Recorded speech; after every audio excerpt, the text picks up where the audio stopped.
Greetings, New Sunny Mount family and friends. This is Brandy Roddy coming to you with this week's Sunday school study, November the 17th.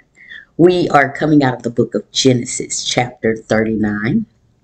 Our title is God Was with Joseph.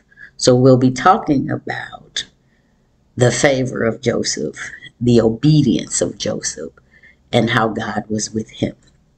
So let me start by giving you a little context of where we are and how we're getting to this point. In Genesis 37 through 50 tells the story of Jacob's son who became the 12 tribes of Israel. Yet the focus is almost exclusively on one particular son, with sinful favoritism rearing its ugly head once again in this family. Jacob favored Joseph more than his elder brothers because of the son of his favorite wife, who was Rachel. Jealous of their father's love for their younger sibling, Joseph's brother hatched a plan to kill him, but instead sold him off in slavery in Egypt. Though Jacob was separated and isolated from everything he knew, we see in this story a reminder of the surety of God's presence and power to override evil and use it for good. So what do we want to focus on today in terms of how God was with Joseph?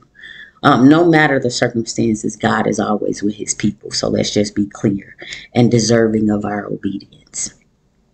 One of the things that we want to pay attention to is recognizing that Joseph was obedient in difficult circumstances because ultimately he knew he would sin against God. And also consider the reality of God's presence with you and how this should shape our view of good and difficult things. So let's head our way into the chapter. Again, we're in chapter 39 of Genesis. We're going to start with verses 1 through 5 and then head our way to 7 through 10.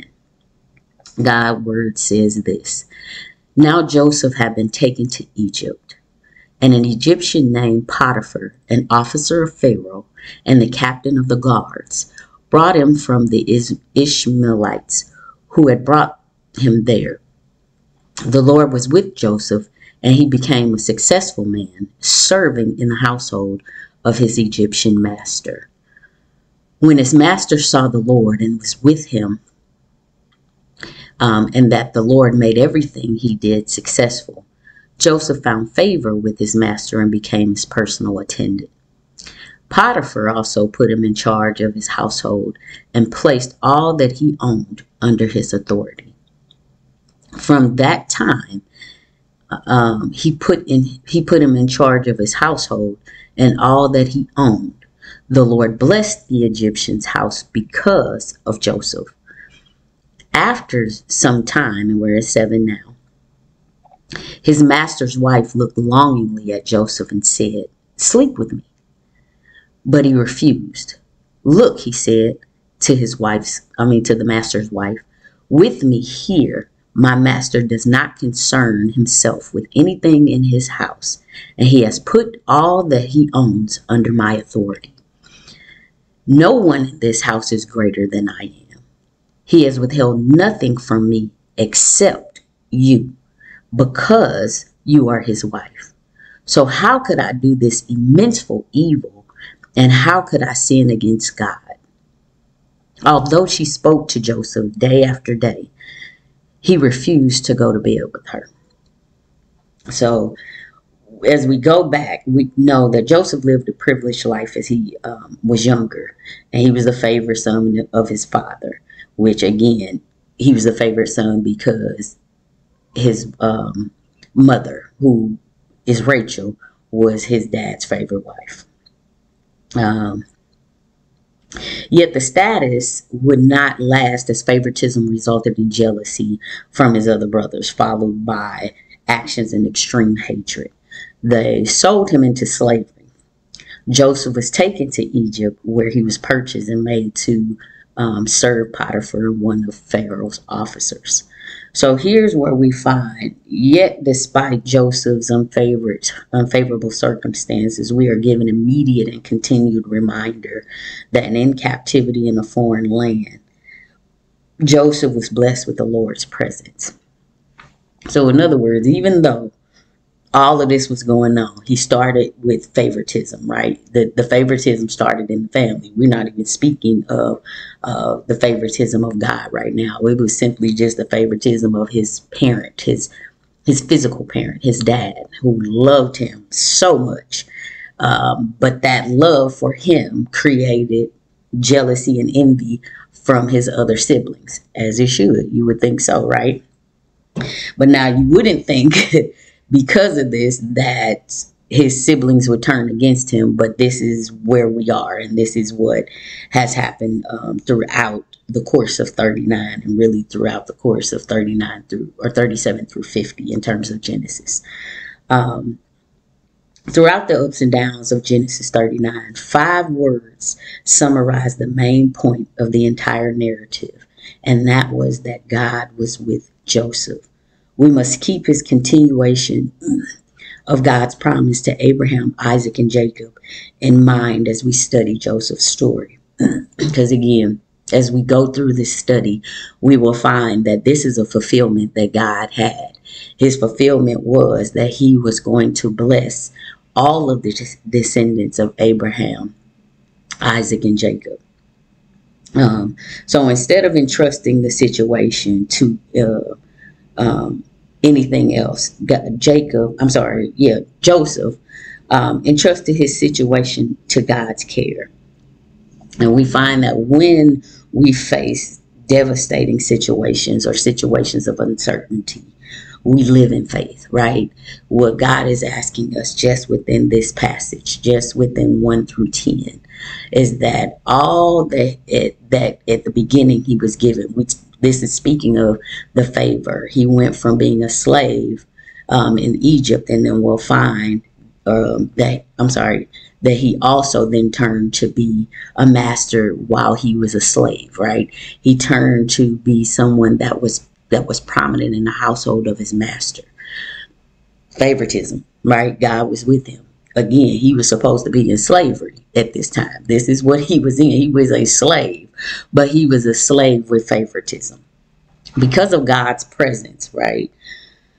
Joseph experienced a great deal of success in his work, and he grew favor with his master, as I just said. Potiphar entrusted Joseph with increasing responsibility over his household and his possessions, and God was faithful to bless Potiphar and his household on the account of Joseph's service.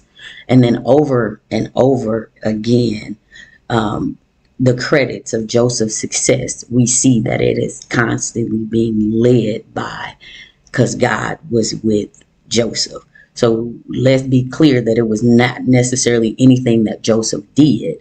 God was with him, period. And because God was with him, because people saw this, Potiphar saw this, and all of the others as we go along, you'll find that that's why he was being shown favoritism, is because God was present and during this time. And because of this, Joseph's awareness of the Lord's provision and protection in his life strengthened his resolve in the face of temptation. Joseph determined to be obedient to the Lord, because he knew if he sinned even in a foreign land, he was sinning not just against his master, but he was going to be sinning against God.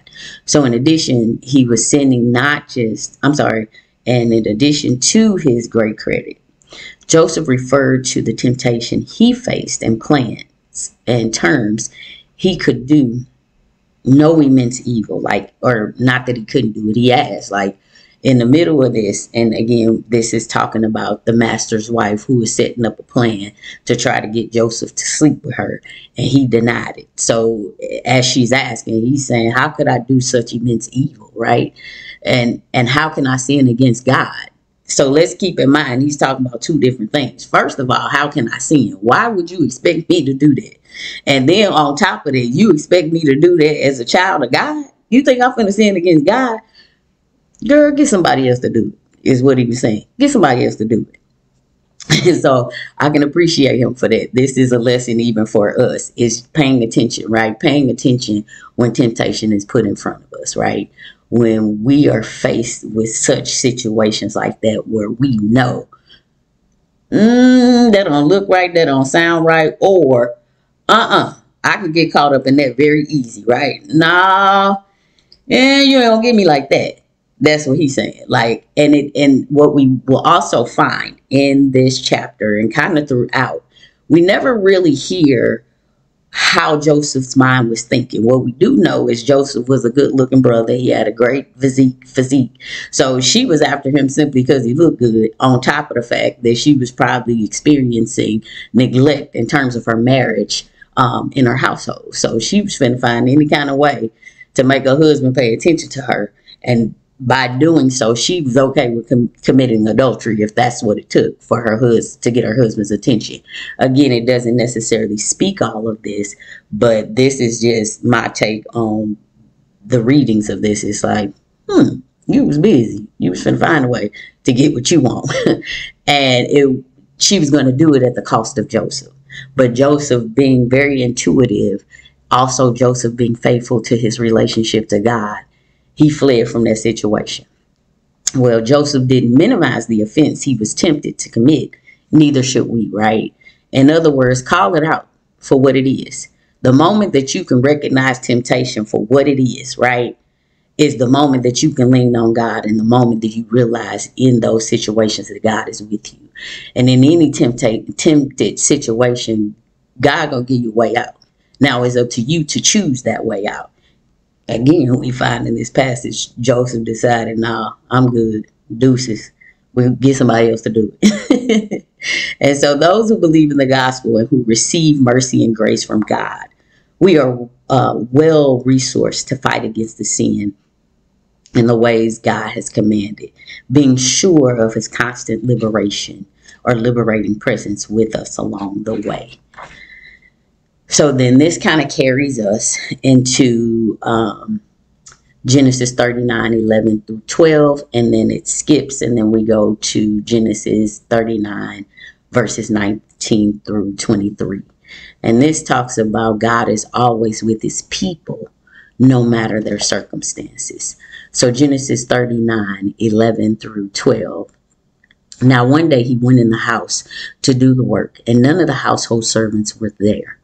She grabbed him by his garment and said, "Sleep with me." But leaving his garment in her hand, he escaped and ran outside. Now we jump to 19. When his master heard the story of his wife, what the wife told him, "These are the things you slaves did to me." He was furious and had thrown him into prison, where the king's prisoners were confined.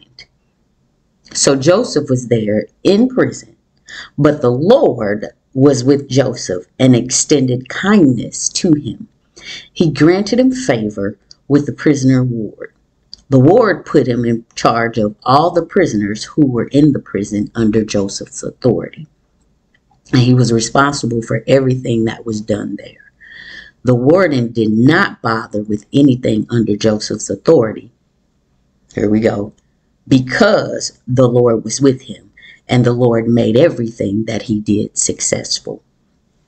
So again, Joseph finds himself in another situation that to us, or in what I would call adversity, to us, the flesh be like, now come on now, we doing this again?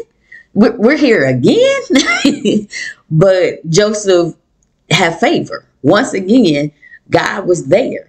In spite and despite, Joseph is in jail where he should be in shackles, right? Because when we speak about confined and we speak about confined in those days, that meant shackles, right? Wherever you was at, you were in shackles. Your feet, your hands, and your neck with the chains around you, right? So where you going? Who you in charge of, right? How does this work? But because God was with Joseph, right? God was with Joseph.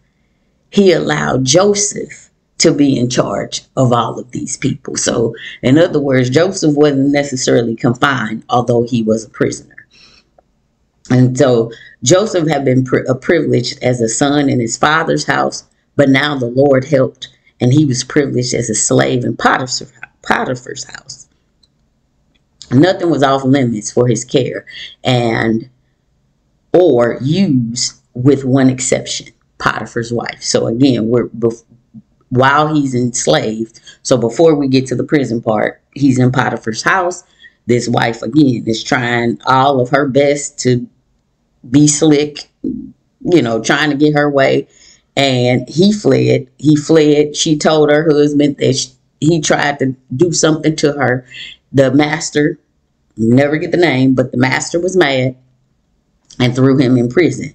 But even while he was in prison, again, he still was successful while he was in prison. In other words, he was still successful while he was confined. Because why? The Lord was with Joseph. And as you see, it keeps repeating. The word keeps saying, it keeps reminding you that again, in spite and despite, God is with you.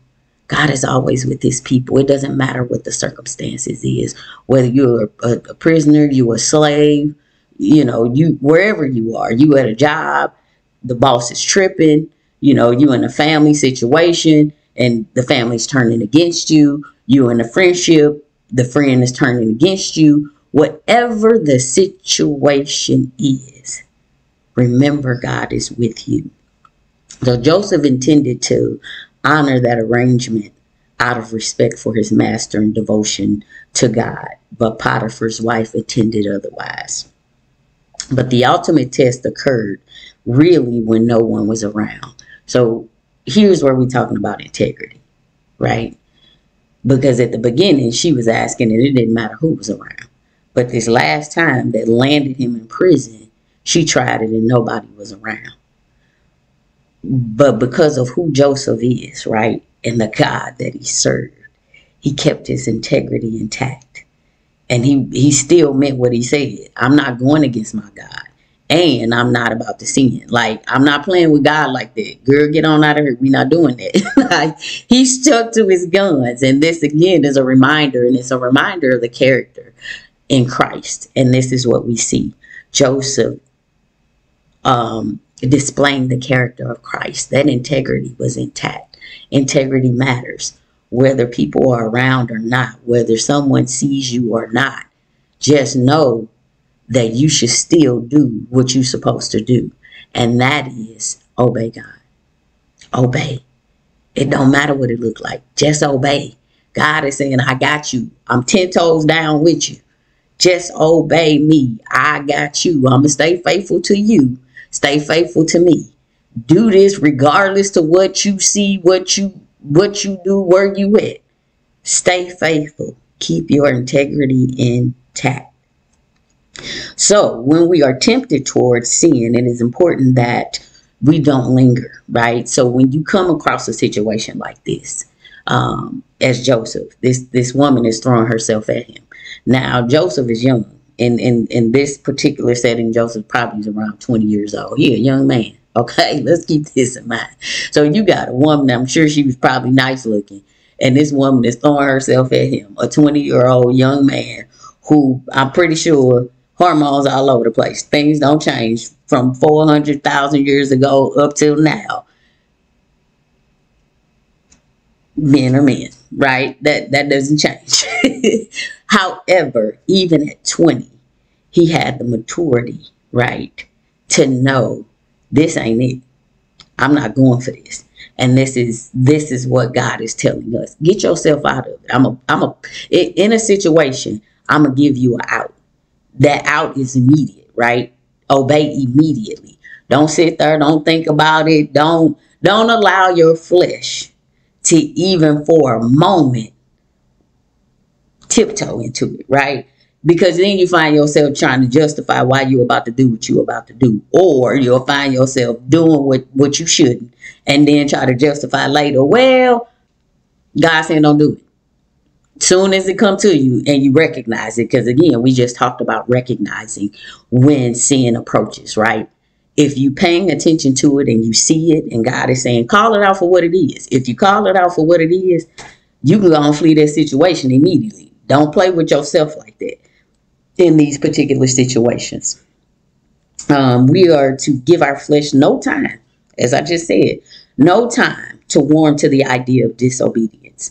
We are to flee without hesitation. Again, as I just said, immediately get on out of there. Stop playing with yourself, okay? Don't play with God. Don't play with yourself. Don't do Russian roulette with your life when it comes to Christ or with the situation, right? Don't risk your relationship with Christ in temptation. Does it happen? Absolutely. But as much as you can, resist. This is what he's saying. So when you catch it, when you see it in an immediate situation, get out of there. Don't waste your time. Don't waste your time. We can believe that God is with us to protect us from being crushed by him providing us a way out so we can endure and escape. As I said again, God will give you a way out. Pay attention. Get out of there. Pay attention to the doors that he opens for you. Get out of there. Don't linger. It's not worth it. Maintaining our integrity for God's glory will always be worth it. But doing the right thing can be costly. And we see this as we go back and we're talking about Joseph and we're talking about the situations he's being put in, right? He didn't touch that lady. He did not touch that lady. But she done went back and found a way to lie to her husband to get this man in trouble because she didn't get what she wanted. However, he still remained intact. He kept his integrity intact. He stayed faithful to God. He fled temptation, and it cost him. It cost him his freedom again. So he goes from a slave to a prisoner. However, we find that even in the midst of this, God was with Joseph. Come on, God. You didn't confine me to confine me again. Yet you still faithful. Yet you still love me. Yet you still protect me. Stay faithful. Keep your integrity intact. Flee from temptation. Leave it alone. Keep it moving. Because even though it may cost you, God is still with you. And then we are reminded once again, as I just said, the Lord is with Joseph. Through God's kindness, the blessings Joseph had received as a successful slave, and now mirrored in his new setting as a successful prisoner. As I said, why would they use the word successful? Because in Potiphar's house, he had reign. Even as a slave, he was still put in charge of everything in that house. And when he went to prison, the exact same thing happened. So even though, again, in both situations he was confined, he still had success and favor. He was still put at the top regardless. So however this looks, he was still at the top. God was still blessing. He was still showing favor in the midst of all of the adversity that was happening. And it is the favor Joseph obtained with the leaders who could have made his life miserable was not a result of Joseph's own ability or his human cunning, as I said at the very beginning. This had nothing to do with Joseph, whether Joseph was right or wrong. Let's start there. Let's start there. Whether you are obedient or not, God still shows grace. He still shows favor, and he still shows mercy. I shouldn't be sitting here, but I am, because of God's grace, because of God's mercy, because of God's favor. It's because God is with me in spite and despite. And the same they're saying with Joseph. In this moment, we see that Joseph was being a good person, right? That's not to say that Joseph was always a good person, and we know that no one person is without sin. But in this case, God was with him, and while God was with him, Joseph was still being obedient. That does help. Let me just be clear. So be obedient, not just because. Be obedient. God is with you whether you are obedient or not. But God, I'm sure, definitely favors obedience. So stay obedient, because this is the success that's come with it, because God is seeing it. In other words, what I see when I read this is that God trusted him. I trust you. We trust each other. There's a trusting relationship, because through all of this, if we do pay attention, Joseph stayed faithful as well. Joseph respected the relationship that he had with God. He done that through his obedience. He done that through his faithfulness. He's in every situation, he kept doing what he was supposed to do in the right way, because he knew God was with him. And the people that, and in situations he was put in, they saw that God was with him. And so again, here's also where we see the fulfillment that God had when it came to him saying that he would bless all of the descendants of Abraham, Isaac, and Jacob. Even in the midst of adversity, God is still there. And again, we are descendants of Abraham, Isaac, and Jacob. Here we go.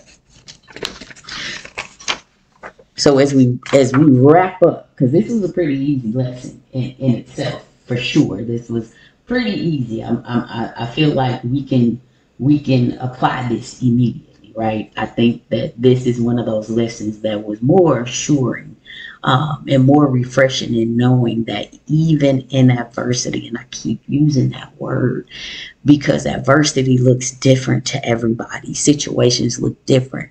Some of us it's big situations. Some of us is small, but it doesn't matter, big, small, or medium, however you want to call it. It's the faithfulness. It's knowing that God is with you, no matter what that looks like. So stay faithful. Stay faithful. We don't know, and I spoke this earlier, we don't know what was going through Joseph's mind during the highs and lows in Egypt, but we know God was with him. Joseph's ongoing obedience revealed he never lost hope in God's plan and purpose, even though his life path did not seem to be headed on the path of blessings. But God's plan for Joseph was included in his plan for the Israelites. God was orchestrating the big picture, and he was with Joseph every step of the way. So again, be reminded that however the situation looked, God is with you. God always got a plan. Typically, it don't ever match with what we think we got going on, which is why we get in situations and we second guess, right? We trying to figure out how we can fix it, because hold on, Lord, this ain't looking like what I planned. And God is saying, because it was never your plan in the first place. Just trust me. Stay obedient. Keep your eyes on the prize, right? Keep looking forward. Keep looking forward, right? Trust me. I got you. If you trust me, I got you. And how do you trust God? Study his word, right? Prayer, supplication, fasting. Stick with him. In other words, nurture your relationship with Christ. Based off what I've read and what I see when I read about Joseph had a relationship, and that's how he got to where he is right now, because he had a relationship with Christ, which means he had a trusting relationship, and he knew that God was with him, and he respected and revered God so much that he stayed obedient so that he could get to wherever God was taking him to. So it would have been easy for Joseph's attention to become fixed exclusively on his circumstances, whether his slavery, the intense kind of temptation he experienced, or imprisonment.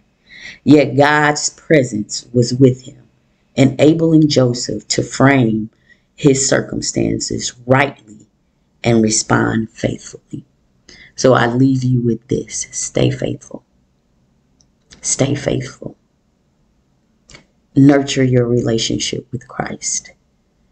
Doing so, how do you nurture that? Stay in his word. Keep praying. Pray his word back to him. His word will not come back void.